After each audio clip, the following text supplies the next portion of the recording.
అలాగే దేవుని యొక్క కుటుంబంలో భాగంగా మనందరము కలిసి ఏ విధంగా ముందుకెళ్ళాలి అనే విషయాన్ని జ్ఞాపకం చేసుకుంటూ ఉన్నప్పుడు మీతో మాట్లాడటానికి మీ ముందు దేవుని యొక్క వాక్యాన్ని మీతో పంచుకోవడానికి దేవుడు ఇచ్చినటువంటి ఒక అవకాశాన్ని బట్టి దేవునికి కృతజ్ఞతలు తెలియజేస్తున్నాను.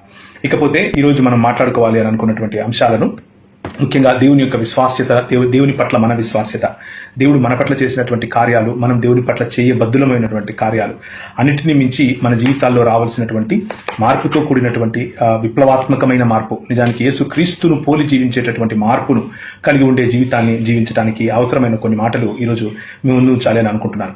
ఇట్ ఈస్ కాల్ దేవుని వాక్యంలో నుంచి కనుక మనం చూసినట్లయితే కొన్ని విషయాలు దేవుని యొక్క హృదయంలో దేవుని హృదయానుసారమైనటువంటి మాటలు మన పట్ల, మనం ఎవరైతే దేవుని యొక్క పిల్లలుగా చెప్పబడుతున్నామో అటువంటి వారి పట్ల ఆయనకున్నటువంటి అపారమైనటువంటి తన ప్రణాళికను మనం ఒకసారి చూడాలి. కొరింథీయులకు రాసినటువంటి మొదటి పత్రిక 1వ అధ్యాయము 9వ వచనం కనుక చూసినట్లయితే, మన ప్రభు అయిన యేసు క్రీస్తు అనే తన కుమారుని సహవాసానికి మిమ్మల్ని పిలిచిన దేవుడు నమ్మదగిన వాడు.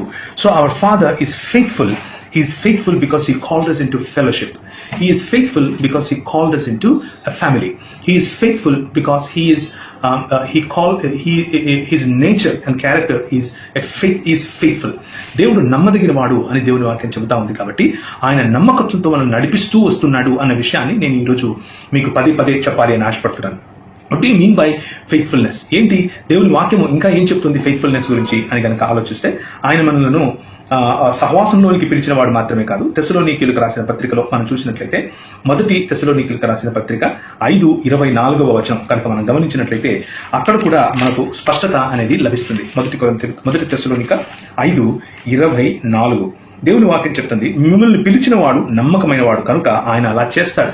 ఆయన ఏ పర్పస్ కోసమైతే పిలిచాడో, ఏ లక్ష్యం కోసమైతే మనల్ని పిలిచాడో దాన్ని సంపూర్ణం చేయగలిగినటువంటి దేవుడు. కాబట్టి హీఈస్ ఎ ఫెయిత్ఫుల్ గాడ్ అని దేవుని వాక్యం చెప్తాంది. ఇలాగే ద్వితీయోపదేశకాండం అనగా డ్యూటరానమీ చాప్టర్ 7:9 7వ అధ్యాయం 9వ వచనం కనుక చూసినట్లయితే దేవుని వాక్యం చెప్తుంది, అందుచేత నీ దేవుడైన యెహోవాయే దేవుడు, ఆయనే నమ్మదగిన దేవుడని నీవు తెలుసుకోవాలి. Right? We can believe that he is our God. He is a trustworthy God. ఆయన నమ్మదగిన దేవుడు. ఆయనను మాత్రమే ప్రేమించి ఆయన ఆజ్ఞలను అనుసరించి నడుచుకునే వారికి 1000 తరాల వరకు తన నిబంధనను స్థిరపరిచి కృప చూపుతాడు. He is our God who is ఆయన యొక్క కృప, ఆయన యొక్క నిబంధనను స్థిరపరిచేటటువంటి faithfulness. So the faithfulness that we are talking is not just any other faithfulness, but it is covenant faithfulness. మనం మాట్లాడుకుంటున్నటువంటి ఈ విశ్వాస్యత అనేది ఏదో ఒక రకమైనటువంటి విశ్వాస్యత కాదు. ఆయన యొక్క నిబంధన పట్ల విశ్వాస్యత, నిబంధనానుసారమైనటువంటి విశ్వాస్యత. ఈ నిబంధనానుసారమైనటువంటి విశ్వాస్యత గురించి మనం చూస్తాం. విలాప వాక్యములు ఒకసారి చూడండి. విలాప వాక్యములు 3వ అధ్యాయము 23వ వచనం, అనుదినము నూతనముగా ఆయనకు వాత్సల్యత పుడుతున్నది, నీవు ఎంతైనా నమ్మదగిన వాడివి. దేవుని గురించి పొగిడేటటువంటి మాటలు. యెహోవా కృపగలవాడు, ఆయన వాత్సల్యత ఎడతెగక నిలిచేది కనుక మనం నిర్మూలం కాకుండా ఉన్నాం. అనుదినము నూతనంగా ఆయనకు వాత్సల్యత పుడుతుంది. దినదినము ఆయన వాత్సల్యతలో మనం బ్రతకడానికి గల కారణం ఏమిటి అంటే, ఆయన ఎంతైనా నమ్మదగిన వాడు. 23వ వచనంలో మనం చూస్తున్నాం. అలాగే ఇంకొక వచనాన్ని కూడా నేను కీర్తనల గ్రంథంలో నుంచి మీకు చూపించే ప్రయత్నం చేస్తున్నాను. కీర్తనల గ్రంథము 100వ అధ్యాయము 5వ వచనం, యెహోవా మంచివాడు, ఆయన దయ నిత్యము ఉంటుంది, ఆయన విశ్వసనీయత తరతరాలు ఉంటుంది. విశ్వసనీయత, విశ్వసనీయత, విశ్వాస పాత్రుడు, నమ్మదగినవాడు, ఇవన్నీ కూడా దేవునికి మనం ఆపాదించగలిగినటువంటి మాటలు. So God's faithfulness is number 1. మొట్టమొదటిగా మనం అర్థం చేసుకోవాల్సింది ఏమిటి అని అంటే, దేవుని ఫెయిత్ఫుల్నెస్ దేని పట్ల? ఆయన కవెనెంట్ పట్ల, ఆయన చేసినటువంటి నిబంధన పట్ల. ఏంటి ఆ నిబంధన అని గనక మనం చూస్తే, పాత రోజుల్లో అనగా ఆదికాండము 1వ అధ్యాయములో జరిగినటువంటి దేవుడు మనుషులను తన పోలిక, తన స్వరూపమందు చేయటం, ఆ చేసినటువంటి మనుషులకు బాధ్యతలతో కూడిన అధికారాన్ని అప్పగించటం, వారి ద్వారా దేవుని యొక్క సామంతులుగా ఈ మనుష్య జాతి లేకపోతే మనుషులు ఈ భూప్రపంచం మీద విస్తరించాలని, ఫలించాలని, అభివృద్ధి చెందాలని, భూమిని నిండించాలని, దాన్ని ఏలాలి అని ఆయన ఆశపడ్డాడు. So God wants his reign over this world through human beings. మనుషుల ద్వారా ఆయన తన రాజ్యాన్ని, తన సామంతులుగా వీరు తన ఆజ్ఞలకు లోబడుతూ, ఏంటి ఆజ్ఞ అని అంటే ఆయనతో సహవాసము, ఆయన ఇచ్చినటువంటి నిర్వచనములను అర్థం చేసుకుని ఆ నిర్వచనములలో జీవించటం, ఆ నిర్వచనానుసారమైనటువంటి జీవన విధానాన్ని కలిగి ఉండడం వగేరా వగేరాలు అందులో ఉన్నాయి. అలాంటి దానిని వద్దు అని చెప్పినటువంటి మనుష్య జాతి ఏమైపోయింది అని అంటే జీవాధిపతి నుంచి అంటు కట్టుకోకుండా దూరం అయిపోవటం కారణంగా జీవమును కోల్పోయి మరణము వైపుకు ప్రయాణిస్తూ వస్తుంది. దాన్ని మనం ఏమంటున్నాము అని అంటే original sin are the rebellion against God అని అంటున్నాం. దేవుని యొక్క ప్రభుత్వానికి, దేవుని యొక్క అధికారానికి దూరం అవటానికి గల కారణము మన స్వనిర్ణయం. ఆ స్వచిత్తముతో కూడిన స్వనిర్ణయం కారణంగా దేవునికి దూరం అయిపోయాం. నా దేవుడు మనల్ని అలా మన స్థితికి, మన పాటుకి మనల్ని వదిలిపెట్టకుండా God is interested to restore us back into his family. ఆయన కుటుంబంలో ఆయన ప్రతినిధులుగా, ఆయన సామంతులుగా ఈ ప్రపంచాన్ని ఏలటానికి దేవుడు మనల్ని ఏర్పాటు చేస్తే మనము నాకు నువ్వు వద్దు, నాకు నేనే స్వయంగా నా నిర్ణయాలు నేను చేసుకుంటాను, నాకు నేనే నా స్వయంగా నా యొక్క నిర్వచనాలు నేను ఇచ్చుకుంటాను, నీకు నాకు మధ్యలో దాన్ని ఏమంటారు, నా పైన నువ్వు నిర్ణయాలు తీసుకునేంత హక్కు నేను నీకు ఇవ్వదలుచుకోవటం లేదు అన్నటువంటి తిరుగుబాటు మానవ జీవితం చేసింది. మానవ జన్మలో, లేకపోతే మానవుల యొక్క మూల పురుషుడుగా చెప్పబడుతున్నటువంటి మానవ జాతి యావత్తు కూడా ఇదే పని చేస్తూ వచ్చింది. సో దేర్ఫోర్ దేవుణ్ణి కాదన్నటువంటి మనకు దేవుని యొక్క కృప మరియు దేవుడి యొక్క విశ్వసనీయత ఆయన చూపించాలి అని అనుకున్నాడు. మనం ఇంకనూ పాపులమై ఉండగా ఆయన మనల్ని ఆయన విశ్వాస్యతను కాపాడుకుంటూ, ఆయన యొక్క క్యారెక్టర్ను కాపాడుకుంటూ మనకు చేయూతనిచ్చి పైకి, పాపపు ఊబి నుండి పైకి తీసుకుని రావాలి అని ఆశపడ్డాడు. So that is the faithfulness that God is talking about. The God's faithfulness is about his ability to carry on the purpose with which he called us, and that the destiny of that purpose is united with our God as one family. ఒక కుటుంబముగా మనం దేవునితో మమేకమయ్యేటటువంటి ఒకానొక రోజు రాబోతుంది. ఈ 500 దినాలు దేవుని యొక్క విశ్వాస్యతను మనం చూసాం. కానీ మనం గనక గట్టిగా పట్టుకుంటే రానున్న యుగములకు కూడా ఆయన యొక్క విశ్వాస్యతను మనము గమనిస్తూనే ఉంటాము. 2వ తిమోతికి రాసినటువంటి పత్రిక ఒకసారి చూసినట్లయితే 2వ అధ్యాయంలో మనకు ఒక చక్కటి ఇన్స్ట్రక్షన్ దొరుకుతుంది. 2వ అధ్యాయంలో 13వ వచనం కనుక మనం చూసినట్లయితే, మనం నమ్మదగని వారమైన ఆయన నమ్మదగిన వాడుగా ఉంటాడు. God's faithfulness is not dependent on our faithfulness. మనం నమ్మదగిన వాళ్ళమైతే ఆయన నమ్మదగిన వాడుగా ఉండి, మనం మంచి చేస్తే ఆయన మంచి చేసి, మనం చెడు చేస్తే ఆయన మనకు చెడు చేసి, మనము నోరు జారితే ఆయన కూడా తన క్యారెక్టర్లో నోరు జారేటటువంటి వ్యక్తి మన దేవుడు కాదు. Hour God is faithful in spite of our unfaithfulness. మనము విశ్వాస్యత చూపించని వారం అయినా కానీ ఆయన మన పట్ల విశ్వాస్యత చూపించే గొప్ప దేవుడు. ఆ దేవుడిని మనం కలిగి ఉన్నాం. ఈ విషయాన్ని జ్ఞాపకం చేసుకోవాలి. So therefore God who called us to be into his fellowship and to be one family, now God wants us to be faithful to him as well. హెబ్రీయులకు రాసిన పత్రికలో 10వ అధ్యాయంలో కనుక మనం చూసినట్లయితే 23వ వచనం ఒకసారి మనం చూద్దాం. 10వ అధ్యాయము 23వ వచనం, వాగ్దానం చేసిన వాడు నమ్మదగిన వాడు కనుక మన నిరీక్షణ విషయమై మనం ఒప్పుకున్నది నిశ్చలంగా పట్టుకుందాము. God, in spite of our unfaithfulness, he is faithful. మన అవిశ్వాస్యతలో, మనకున్నటువంటి బలహీనతలలో ఉన్నటువంటి అవిశ్వాస్యతలో మనం జీవించినప్పటికీ, మాటిమాటికి నువ్వు మాకొద్దు, మాటిమాటికి నీకు మాకు సంబంధం లేదు అన్నటువంటి ఎడబాటుతో కూడిన జీవితం, తిరుగుబాటుతో కూడిన జీవితం మనం జీవిస్తూ ఉన్నప్పటికీ ఆయన మన అవిశ్వాస్యతలో కూడా విశ్వాస్యత చూపించగల గొప్పవాడు. అయితే ఆ ప్రభువు మనల్ని ఏమంటున్నాడు అని అంటే, you also need to hold me back strong. నన్ను గట్టిగా పట్టుకో, నన్ను గట్టిగా పట్టుకుంటే నీవు నాతో పాటు నా విశ్వాస్యతను అనుభవిస్తూ ఉంటావు అని దేవుడు చెప్తూ వస్తున్నాడు. నేను ఎలా దేవుని గట్టిగా పట్టుకోవాలి, ఏ విధంగా నేను దేవుని యందు నిలిచి ఉండాలి? ప్రభువైన యేసుక్రీస్తు యోహాను సువార్తలో ఒక మాట అంటున్నాడు, మీరు నా యందు నిలిచి ఉండుడి. మీరు నా యందును నేను మీ యందును నిలిచి ఉంటేనే మీరు ఫలిస్తారు. నా తండ్రి ఒక వ్యవసాయకుడు, నేను ఒక ద్రాక్షవల్లిని, మీరు తీగలు. నా యందు నిలిచి ఉంటే మీరు ఫలిస్తారు, నా యందు నిలిచి ఉండకపోతే మీరు ఫలించరు అని దేవుని యేసుక్రీస్తు ప్రభు తన మాటల్లో చెప్తున్నాడు. నాలో మీరును, నా మాటలు మీలోను నిలిచి ఉంటే మీకేది ఇష్టమో అడగండి, అది మీకు నేను చేస్తాను. మీరు విస్తారంగా ఫలించడం వలన నా తండ్రికి మహిమ వస్తుంది. ఈ విధంగా మీరు నా శిష్యులు అవుతారు. సో శిష్యులు అవటము ఆయన యందు గట్టిగా పట్టుకుని ఉండటం, ఆయనలో ఇమిడిపోవటం అని అంటే శిష్యులముగా బ్రతకగలగటం. Now, I want to bring your focus to remaining in Jesus Christ. యేసు క్రీస్తు నందు నిలిచి ఉండటం. అయితే let me ask you a question. ఒక ప్రశ్న మిమ్మల్ని అడుగుతాను. How many of you are willing to walk this walk because you were born in a Christian family. ఒక క్రైస్తవ కుటుంబంలో పుట్టాము అన్న ఒకే ఒక కారణం చేత మాత్రమే మీరు ఈ 500 దినాలు సహవాసంలో కలిగి ఉంటారు. జూమ్ ద్వారా అయినా సరే, ఇంకే రకంగా అయినా సరే 500 దినాల దేవుని యొక్క విశ్వాస్యతను, ఆయన గుణగణాలను ప్రచురించడానికి అవసరమయ్యేటటువంటిది ఏమిటి అని ఆలోచిస్తే, నేను నిజంగా ఆయన యందు నిలిచి ఉన్నానా, లేక మతపరమైనటువంటి ఒక అట్రాక్షన్, మతపరమైనటువంటి ఒక లాయల్టీ. అంటే మతపరమైనటువంటి లాయల్టీ కోసం ప్రభువైన యేసుక్రీస్తు ఈ లోకానికి రాలేదు అని మొట్టమొదటిగా మీకు నేను తెలియజేయాలని అనుకుంటున్నాను. ఆయన యందు నిలిచి ఉండటం అనంటే మనం ప్రతి ఆదివారం చర్చికి పోవటం కాదు, అది మాత్రమే కాదు. అలాగే ఆయన యందు నిలిచి ఉండటం అనంటే 500 దినాలు నేను అటెండ్ అయ్యాను ఈ ఆన్లైన్ సెషన్స్, కాబట్టి నేను నమ్మకంగా ఉన్నట్లే అని చెప్పడానికి కాదు. ఏంటి నమ్మకంగా ఉండటం, ఏంటి విశ్వాస్యతలో ఉండటం, ఏంటి ఆయన యందు నిలిచి ఉండటం అంటే ఏమిటి అన్న విషయానికి మనం కొద్దిగా డీటెయిల్స్లోనికి వెళ్ళే ప్రయత్నం చేద్దాం. అది మొట్టమొదటిగా మన నమ్మకత్వము మన క్యారెక్టర్లో బయటపడుతుంది. మన నమ్మకత్వం మన అనుదిన జీవన విధానంలో బయటపడుతుంది. మన నమ్మకత్వం మన పర్పస్ఫుల్ ప్లానింగ్లో బయటపడుతుంది. అంటే కావాలని ఇంటెన్షనల్గా చేసేటటువంటి ఒక ప్రణాళికలో మన విశ్వాస్యతతో కూడినటువంటి యేసుక్రీస్తు నిలిచి ఉన్నాము అని చెప్పేటటువంటి ధోరణి బయటపడుతుంది. అలాగే మన పారాడైమ్, మనకున్నటువంటి ఆలోచన శైలి, ఒక దృక్పథం, దానిలో రావలసిన మార్పు వచ్చినప్పుడు మనం దేవునికి విశ్వాస్యత కలిగి జీవిస్తున్నాము అని చెప్పచ్చు. అలాగే మన ప్రాక్టికల్ లైఫ్ స్టైల్, మనకున్నటువంటి అనుదిన జీవన విధానంలో ప్రయోగాత్మకంగా నేను ఎలా బ్రతుకుతున్నాను, నేను మాట్లాడేది, నేను చేసేది, నేను ప్రచారం చేసేది, నేను చేసే పనులు, నా జీవితంలో నేను ఉండాలనుకున్న మారల్స్ మరియు నా జీవితంలో ఉంటున్న మారల్స్, వీటన్నిటినీ కనుక బేరీజు వేసుకొని చూస్తే చాలా మంది క్రైస్తవ జీవితంలో ఉన్నటువంటి వారు మతపరమైనటువంటి జీవనంలో జీవిస్తూ ఉంటారు.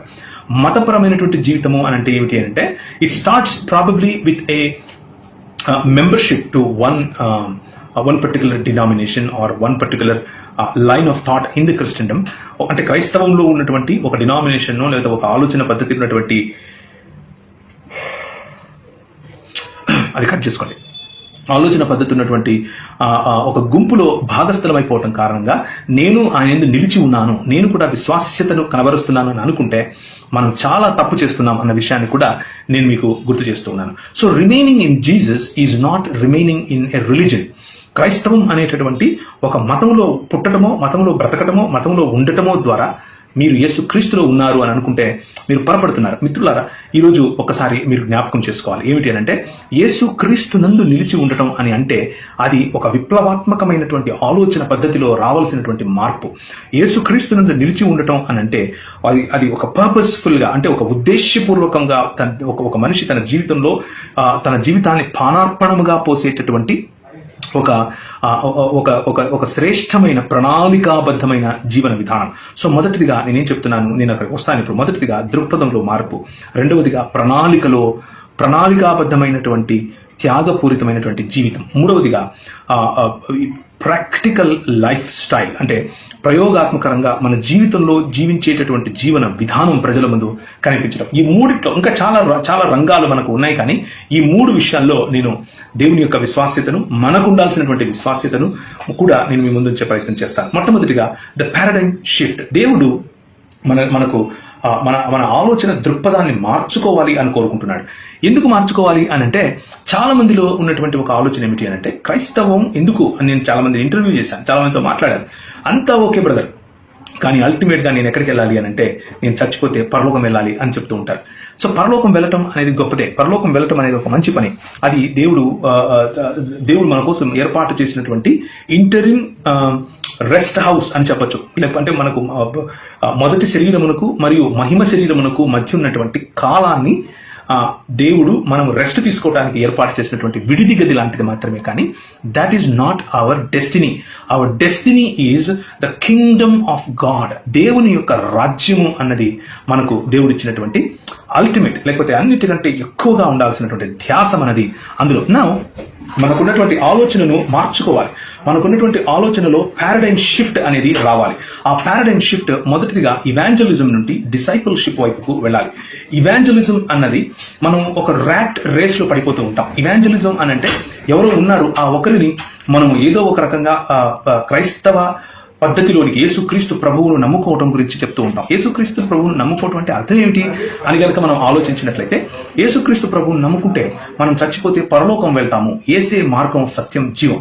దేనికి మార్గం? పరలోకం వెళ్ళటానికి. దేనికి సత్యం? పరలోకం వెళ్ళటానికి. దేనికి జీవం? పరలోకం వెళ్ళటానికి అని చెప్పే ప్రయత్నం చేస్తూ ఉంటాం. కానీ ప్రియులారా, let me remind you my brothers, my sisters, with utmost care and with utmost respect to what you do. మీరు చేసేదానికి అపారమైనటువంటి రెస్పెక్ట్ తో ఈ మాటలు చెప్తున్నాను. Jesus Christ is not a person, not just a way to go to heaven, but he is the way how things in this world should be. ఈ ప్రపంచం ఎలా ఉండాలో, ఈ ప్రపంచంలో ప్రతి జీవితం ఎలా ఉండాలో, ఈ ప్రపంచంలో ప్రతి కుటుంబం ఎలా ఉండాలో, ఈ ప్రపంచంలో ప్రతి ఇన్స్టిట్యూషన్ ఎలా ఉండాలో అన్న దానికి మార్గము యేసుక్రీస్తే. ఈ ప్రపంచంలో అన్ని రంగాలలో కోల్పోయినటువంటి ఈ దేవుని యొక్క ప్రాతినిధ్యమునకు, లేకపోతే కోల్పోయిన దేవుని యొక్క ప్రాతినిధ్యము అనే సత్యాన్ని తిరిగి మనిషి సంపాదించడానికి యేసుక్రీస్తు మాత్రమే ఆన్సర్. అలాగే కోల్పోయినటువంటి జీవాధిపతి అయిన దేవునితో ఎడబాటు కారణంగా వచ్చిన మరణమును నుండి విడిపింపబడి తిరిగి జీవాధిపతితో కనెక్ట్ అవ్వడానికి అవసరమైనటువంటి జీవము యేసుక్రీస్తు.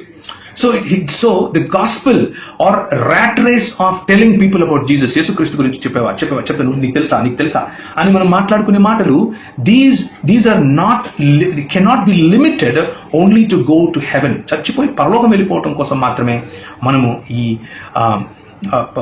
ఇవాంజలిజం లేక సువార్త పరిచర్య మనం చేయాలి. ఇంతకు సువార్త అన్న పదం ఎక్కడి నుంచి వచ్చింది? ఇవాంజలియోన్ అన్న పదం నుంచి వచ్చింది. ఇవాంజలియోన్ అన్న పదం మొట్టమొదటిసారిగా ఎవరు వాడారు? గ్రీకులు వాడారు. గ్రీకులు వాడినటువంటి ఇవాంజలియోన్ అన్న పదముని ఆ తర్వాత రోమియులు వాడారు. రోమియులు వాడుతూ అన్నారు, మీకు కైసర్ అగస్టస్ కు కైసర్ తిబేరియస్ అన్నటువంటి ఒక కుమారుడు కలిగాడు. ఆయనను ఇప్పుడు కైసర్ అగస్టస్ ఏమో దేవుడు అవుతాడు, కైసర్ తిబేరియస్ ఏమో దేవుని కుమారుడు అవుతాడు, వెళ్ళి ఈ సువార్త మీరు చెప్పండి అని ఆ రోజు పంపారు. సో దాన్ని దండోరా వేసుకుంటూ వెళ్ళారు. అలా పలకటానికి మీకు ఒక రాజు ఉన్నాడు, మీకు ఒక రాజు పుట్టాడు, మీకు ఒక రాజు ఉన్నాడు, మీకు ఒక రాజు పుట్టాడు అని దండోరా వేసుకుంటూ వెళ్ళటాన్నే సువార్త అని ఆ రోజుల్లో రోమియులు పిలిచారు. మన ప్రభు అయిన యేసుక్రీస్తు ఈ లోకంలోనికి వచ్చినప్పుడు he used the exact same word. ఆ పదాన్నే ఆయన రిడీమ్ చేస్తూ దానికి ఉన్నటువంటి నేపథ్యంలో నుండి దాన్ని విడిపిస్తూ దానికి ఒక క్రొత్త నేపథ్యాన్ని, ఒక క్రొత్త ఫోర్స్ లేదా ఒక క్రొత్త అర్థంతో కూడినటువంటి మాటలను జోడిస్తూ ఆయన అంటున్నాడు, నౌ ఇవాంజలియోన్ లేకపోతే the gospel is about not that Caesar Augustus is the God and Caesar Tiberius is God's son, but God Yahweh is the father and God Jesus, God, Yeshua is the Son, the one and only Son of God అని చెప్పటము ఇప్పుడు సువార్త. దాన్ని that is how he changed it. ఇంతకు ఎందుకు change చేయాలి?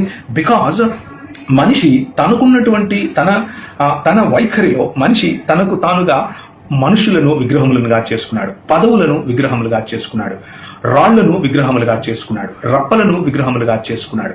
ఇలా చేసుకోవటం కారణంగా మనిషి కూడా విగ్రహము వంటి వాడే అయిపోయాడు. కీర్తనల గ్రంథం 115వ అధ్యాయం సమయం ఉన్నప్పుడు మీరు ఇంట్లో చదువుకోండి. వాటిని చేయువారును మరియు వాటి యందు నమ్మిక ఇంచువారును వాటి వలె అవుదురు. కళ్ళుండి చూడలేని, ముక్కులుండి వాసన చూడలేని, నోరుండి పలకలేని, చెవులుండి వినలేని, చేతులుండి పని చేయలేనటువంటి, నిర్జీవమైనటువంటి, కృషించిపోయినటువంటి, అంతరించిపోయేటటువంటి ఒక సమాజముగా మానవ జీవన విధానము మారిపోయింది. దాన్నే పతన స్థితి అని పిలుస్తున్నాం. దాన్నే పతనావస్థలో ఉన్నటువంటి భూ ప్రజలు అని అంటున్నాం. అందుకే నోవహు సమయంలో కూడా ప్రభు వారిని చూచి అన్నాడు, మానవుల మనసులలోని ఊహలోని ఆలోచన ఎంతయు కేవలము ఎల్లప్పుడూ చెడ్డది అని అన్నాడు. వాయ్, ఎందుకు చెడ్డది అని కనుక మనం ఆలోచిస్తే, this is what is called as fallen nature of human beings. ఈ ఫాలన్ నేచర్ కారణంగా మనము we have made our own kings, we have made our own gods. మన సొంత దేవుళ్ళను, మన సొంత ప్రభువులను మనం తయారు చేసుకుంటూ వచ్చాం. కైసర్ తిబేరియస్ ప్రభువు, కైసర్ అగస్తస్ రాజు, కైసర్ తిబేరియస్ రాజు యొక్క కుమారుడు. నో నో నో, దేవుడు ఈ ప్రపంచములు అనేటటువంటి రాజు, నేను ఈ ప్రపంచములను రిడీమ్ చేయడానికి వచ్చినటువంటి మెస్సియాను అని ప్రభువు చాటించుకున్నాడు. దాన్ని అలా చెప్పటం కోసం మనలను ఒక సమూహముగా పిలిచి దానికి ఎక్లీసియా అన్నటువంటి పేరు పెట్టాడు. దాని గురించి మనము ఇప్పుడు మాట్లాడుతున్నాం. కానీ 28వ అధ్యాయం, మత్తయి సువార్త 28వ అధ్యాయంలో దేవుని యొక్క విశ్వాస్యతను మరొకసారి గమనించండి. మనము అవిశ్వాసులము అయినప్పటికీ, లేకపోతే మనలో విశ్వాస్యత లేకపోయినప్పటికీ దేవునికి ఉన్నటువంటి విశ్వాస్యతను ఒకసారి గమనించండి. మన భుజముల మీద ఆయన ఉంచేటటువంటి భారమును ఒకసారి గమనించండి. పరలోకములోను భూమి మీదను నాకు సర్వాధికారము ఇవ్వబడి ఉంది, కాబట్టి మీరు వెళ్ళి సమస్త జనులను నాకు శిష్యులనుగా చేయండి. There is no where does it say that you need to follow into the rat race of winning souls. ఆత్మలను అక్కడేదో ఆత్మలు ఎగురుతూ ఉంటాయి. No, that is a very caricatured picture of what God wants to accomplish. దేవుడు సాధించాలనుకున్నటువంటి ఆయనకున్నటువంటి బృహత్ ప్రణాళికలో, ఆయనకున్నటువంటి మహా ప్రణాళికలో అది ఆ ప్రణాళికను సంకుచితముగా ప్రజలకు చెప్పేటటువంటి ఒక పద్ధతిగా నేను దాన్ని చూస్తాను. యేసుక్రీస్తు ప్రభువు కావాలనుకుంటున్నది నువ్వు చచ్చిపోయి ఎక్కడికో వెళ్ళిపోవటం మాత్రమే కాదు, ఈ లోకమును తిరిగి సంపాదించడం. ఈ లోకములో ప్రతి సృష్టము, ప్రతి రంగము, ప్రతి జీవము గలది సంతోషముగా దేవుని యొక్క రాజ్యములో భాగముగా రావటం. అలాంటి మాటలను ప్రభువైన యేసుక్రీస్తు ఈ లోకంలో ఉన్నప్పుడు చెప్పాడు. మార్కు సువార్త 1వ అధ్యాయం 15వ వచనం, కాలము పూర్తి అయింది, దేవుని రాజ్యము దగ్గరైంది, కాబట్టి మారు మనస్సు పొంది సువార్త నమ్మండి. ఇంతకు ఏ సువార్త చెప్పాడు ఇప్పుడు యేసుక్రీస్తు ప్రభు? మనం చెప్పే సువార్త ఏమిటి? మనం చెప్పే సువార్త ఏంటంటే యేసుక్రీస్తు వచ్చాడు, ఆయన నీ కోసం చనిపోయాడు, ఆయన తిరిగి లేచాడు, కాబట్టి నువ్వు ఆయన నమ్ముకుంటే పరలోకం పోతావు. Story and the narration is great, but we are ఇదంతా తీసుకెళ్లి దాని కాంటెక్స్ట్ నుంచి బయటకు తీసుకెళ్లి ఇంకెక్కడో పెట్టి మనకున్న సంస్కృతిలో దాన్ని చూపించే ప్రయత్నం చేస్తున్నాం. కానీ what is the actual narration of Bible ఏం చెప్తోంది? ఇంతకు ముందు ఉన్నటువంటి పాత నిబంధన గ్రంథం అంతటిలోనూ బైబిల్ చెప్తూ వస్తున్నది ఏమిటి? ఇప్పుడు యేసుక్రీస్తు ప్రభు వచ్చి దేవుని రాజ్యం అంటాడేమిటి? పాత నిబంధనలో ఏం చెప్పబడింది? మనుషులు పతనమైపోయారు. మనుషులు దేవుని యొక్క రాజ్యము నుండి, ఆయన యొక్క సహవాసం నుండి, ఆయన యొక్క కుటుంబం నుండి, ఆయన యొక్క నాయకత్వం నుండి విడిపోయారు. డివోర్స్ అయింది. In the beginning was God made heaven and earth. అంటే ఆకాశములను భూమిని ఆయన సృజించాడు. ఆకాశములు లేకపోతే heavens represent God's dwelling place, దేవుని యొక్క నివాస స్థలముగా మనం ఈరోజు గమనిస్తున్నాం. కానీ God always wanted to come and dwell with human beings. దేవుడు మనుషుల మధ్య నివాసం చేయాలి అని ఆశపడ్డాడు. తన సృష్టిలో నివాసం చేయాలి అని ఆశపడ్డాడు.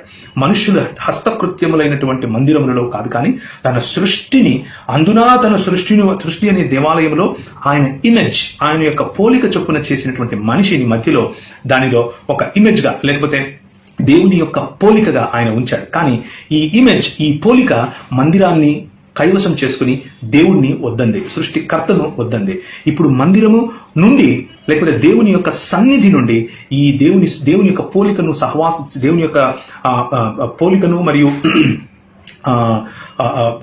పోలికను మరియు ఆయన వంటి వారైనటువంటి, లేకపోతే ఇన్ హిజ్ లైక్నెస్ అంటారు కదా, అటువంటి పోలిక కలిగినటువంటి మనుషులు దూరం అయిపోయారు.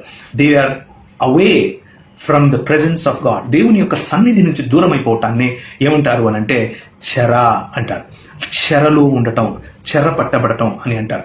మనుషులు చెరలో ఉన్నారని, సృష్టి యావత్తు మూలుగుతోందని, సృష్టి యావత్తు చెరలో నుండి విడిపింపబడటానికి మూలుగుతోందని మనకు రోమీలకు రాసిన పత్రికలో పౌలు భక్తుడు చెప్తారు. అలాగే సృష్టి యావత్తును కూడా రిడీమ్ చేయటానికి, సృష్టి యావత్తును కూడా తిరిగి విడిపించడానికి ప్రభువైన యేసుక్రీస్తు ఈ లోకానికి వచ్చాడు అని చెప్పి ఇంతవరకు మనం చదివినటువంటి మాట. పరలోకమందును భూలోకమందును నాకు సర్వాధికారం ఇవ్వబడింది. ఎందుకు ఇవ్వబడింది అని అంటే he went through that hardship and won over this Satan.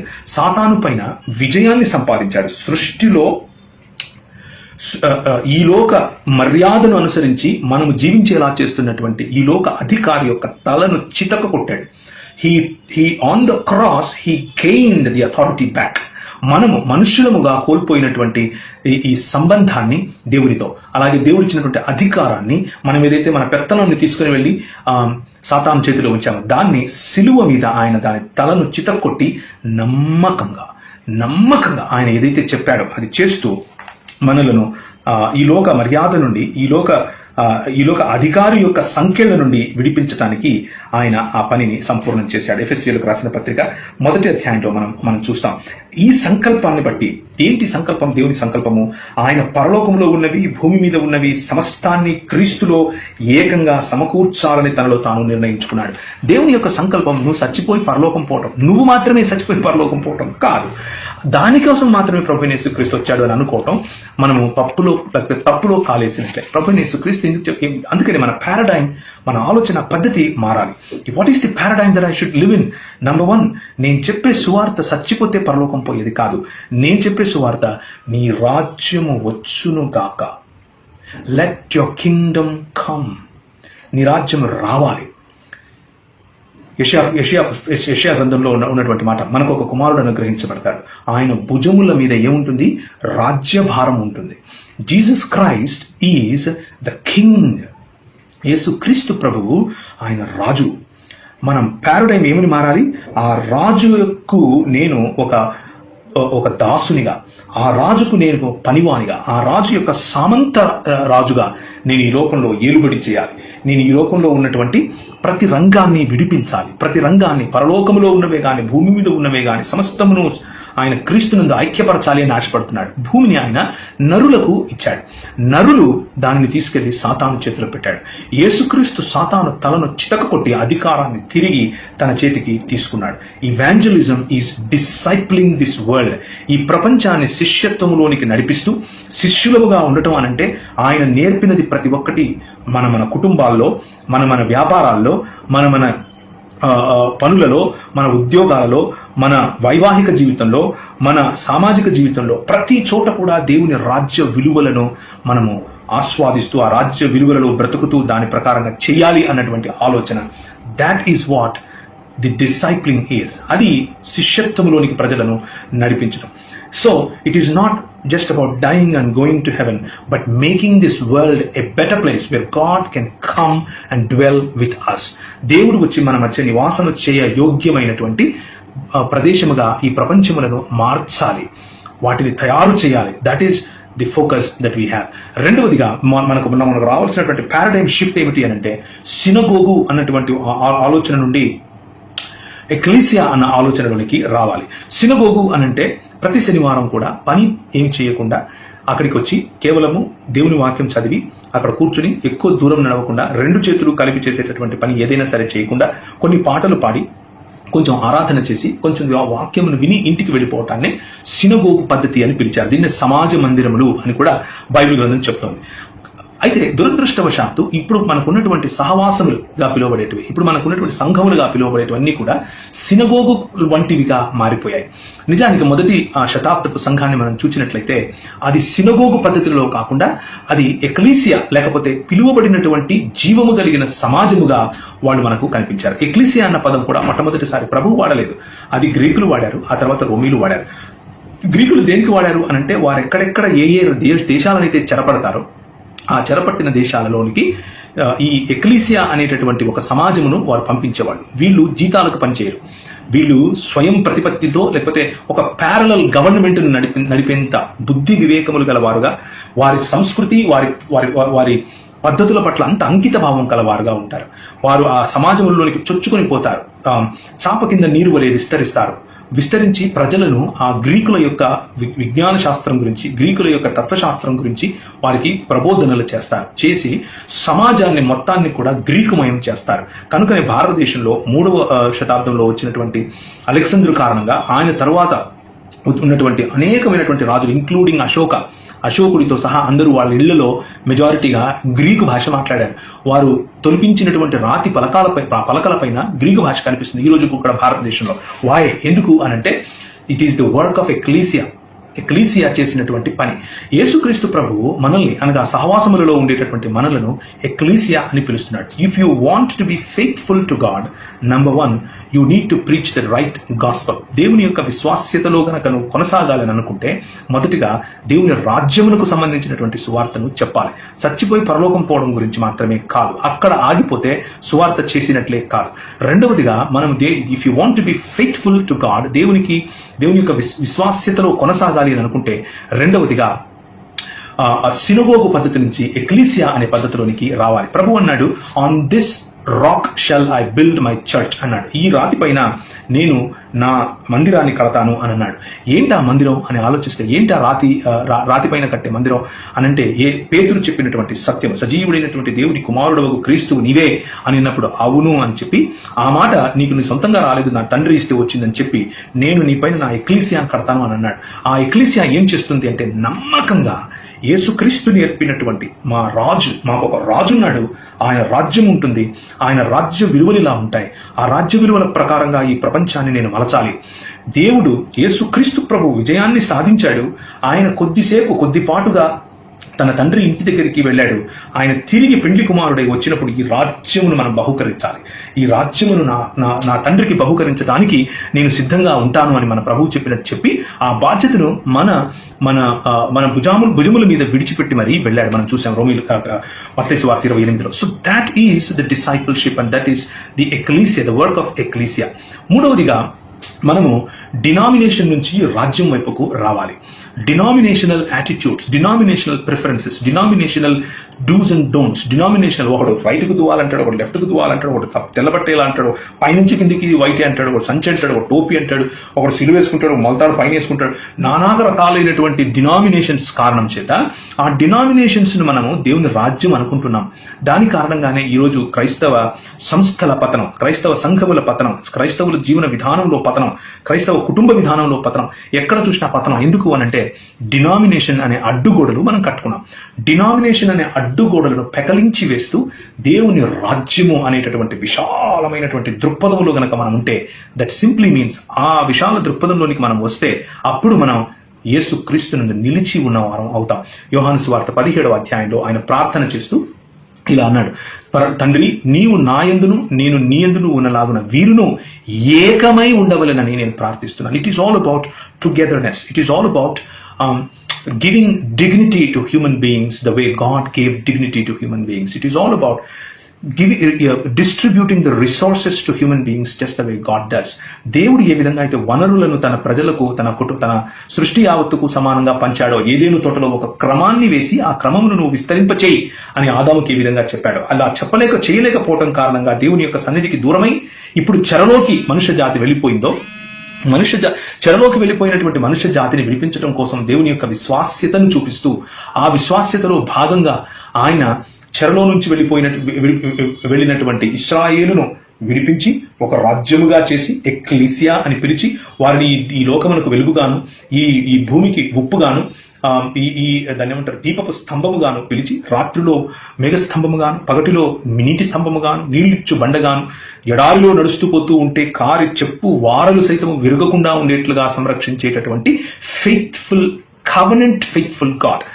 మనకున్నటువంటి ఈ నిబంధన విషయంలో ఆయన చూపించేటటువంటి విశ్వాస్యత అంత గొప్ప విశ్వాస్యత. That is what he did. But మనము మళ్ళీ we are going back to the same old story. పాత స్టోరీకే వెళ్ళిపోయి నేను ఇది నా గుంపింతే అని గుంపులు కట్టుకుని ప్రపంచంలో ఒక మతాన్ని స్థాపించుకున్నాం. So therefore the next thing that we need to change our paradigm is religion కాదు, it is the reign of God. మతం కాదు, దేవుని యొక్క రాజ్యం, దేవుని యొక్క పరిపాలన. మతంలోనికి ప్రజలను తీసుకొచ్చే ప్రయత్నం చాలా సంవత్సరాల నుంచి చేశారు. మతంలోనికి వచ్చినటువంటి ప్రజలు వారి జీవితాలు అలాగే ఉన్నాయి. మార్పు అన్నది కనిపించదు. ఒకవేళ మార్పు కనిపించినా అది భక్తితో కూడినటువంటి ఒక పరలోకానికి వెళ్ళాలి అన్నటువంటి ఒక స్వార్థపూరితమైన ఆలోచనే తప్ప ఈ ప్రపంచములను యేసుక్రీస్తు కోసం నిర్మించే బాధ్యతలో నేను తోడ్పడాలి అన్నటువంటి ఆలోచన లేనటువంటి పరిస్థితులు. దానికి కారణం ఏమిటి అంటే we have made denominations our religions and left the kingdom of God. దేవుని రాజ్యాన్ని మనం విడిచిపెట్టాం. ఇకపోతే చివరిగా ద పారాడైమ్ షిఫ్ట్ ఎందులో రావాలి అని అంటే ఫ్రమ్ ఇండివిజువల్ టు ఎథ్నే. మన సువార్త పరిచర్య ఒక వ్యక్తి ఫోకస్డ్ అయి ఉంటుంది. నువ్వు పరలోకం పోవాలనుకుంటున్నావా? నీకు పెళ్లి కావాలా? నీకు రోగం పోవాలా?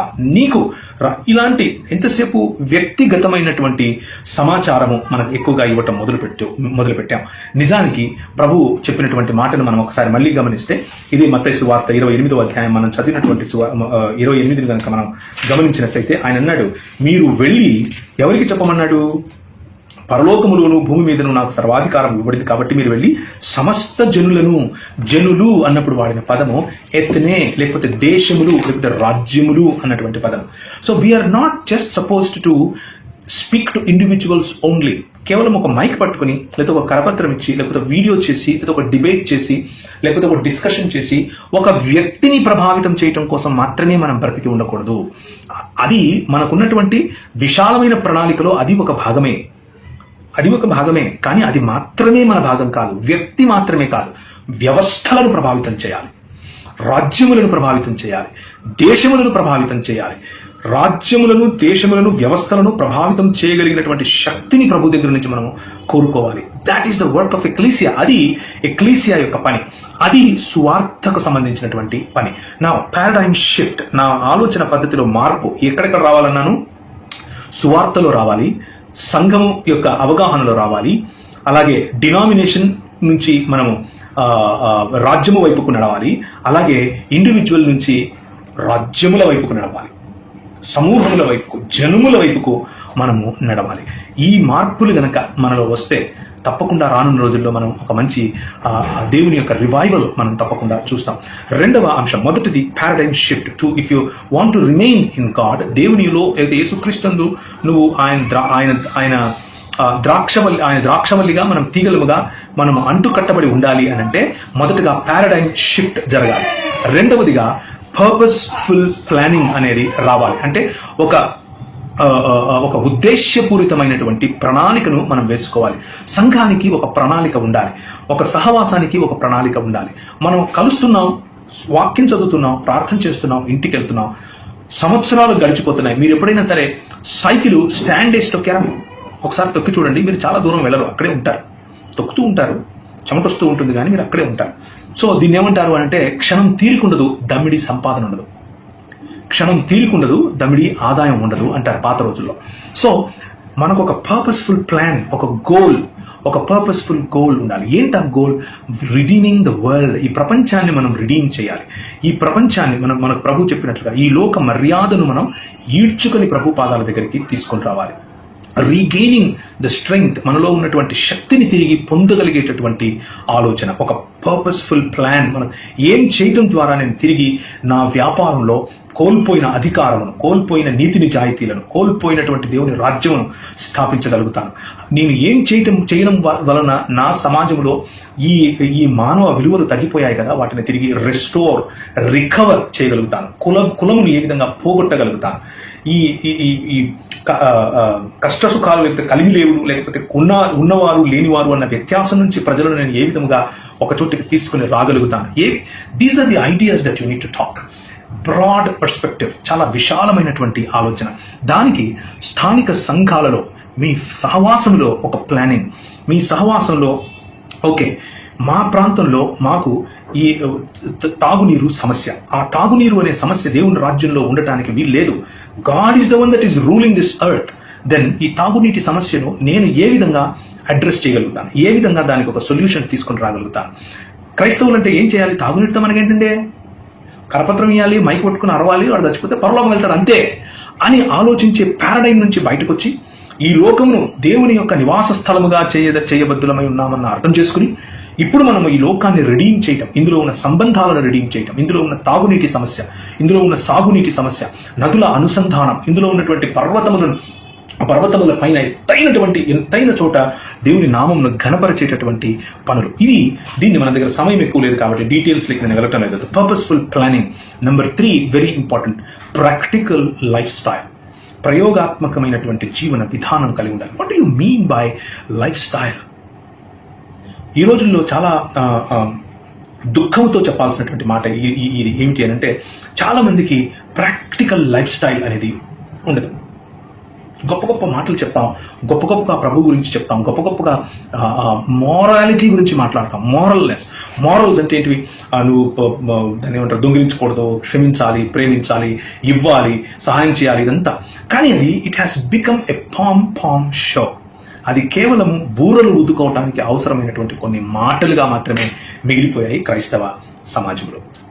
మనకు కావాల్సింది మొదటిగా పారాడైమ్ షిఫ్ట్, మనకు కావాల్సింది రెండవదిగా పర్పస్ఫుల్ ప్లానింగ్, నెంబర్ 3 మనకు కావాల్సింది క్షేత్రస్థాయిలో భూమి మీద నడుస్తూ ప్రజలతో మమేకమవుతూ వారిలో ఒకరుగా వారికి నాయకత్వాన్ని ఇస్తూ చేయాల్సినటువంటి అభివృద్ధిని, చేయాల్సినటువంటి ఫలించడాన్ని, విస్తరించడాన్ని, అభివృద్ధి చెందటాన్ని, భూమిని నిండించడాన్ని మరియు దాన్ని ఏలటానికి అవసరమైనటువంటి క్రీస్తును పోలినటువంటి జీవన విధానం మనకు కావాలి. దీన్ని ప్రాక్టికల్ లైఫ్ స్టైల్ అని అంటున్నాం.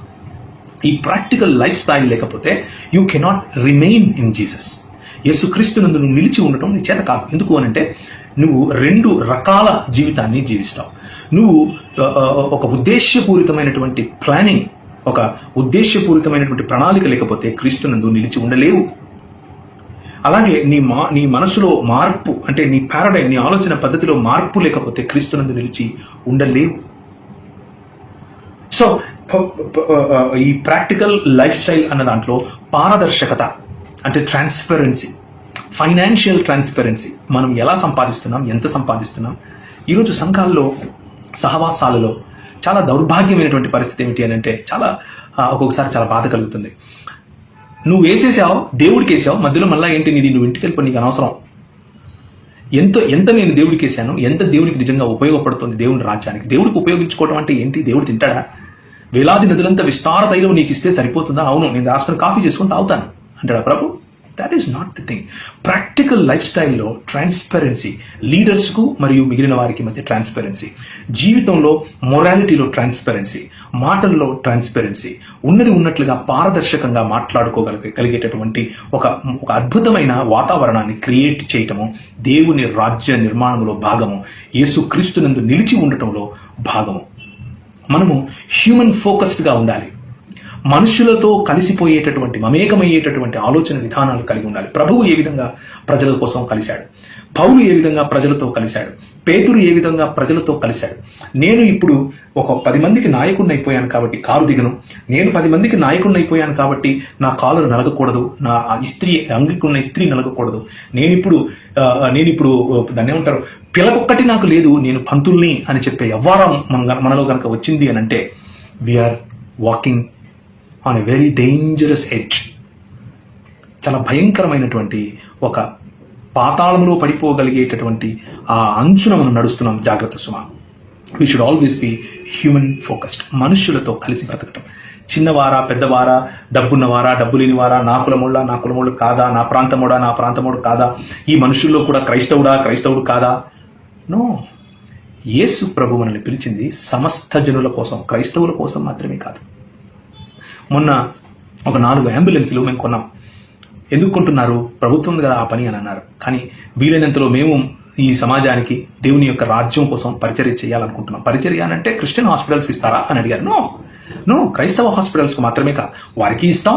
ఎక్కడెక్కడ అవసరం ఉంటే, అది హిందూ ఆసుపత్రి అయినా, క్రైస్తవ ఆసుపత్రి అయినా, మనిషికి ఉపయోగపడేటటువంటి పరిచర్య, మనిషికి ఉపయోగపడేటటువంటి సేవ ఎక్కడైనా ఎవరికైనా చేయడానికి సిద్ధమే అని చెప్పారు. ఆక్సిజన్ కాన్సన్ట్రేటర్లు క్రైస్తవులకు ముందు ఇవ్వాలండి. No differentiation.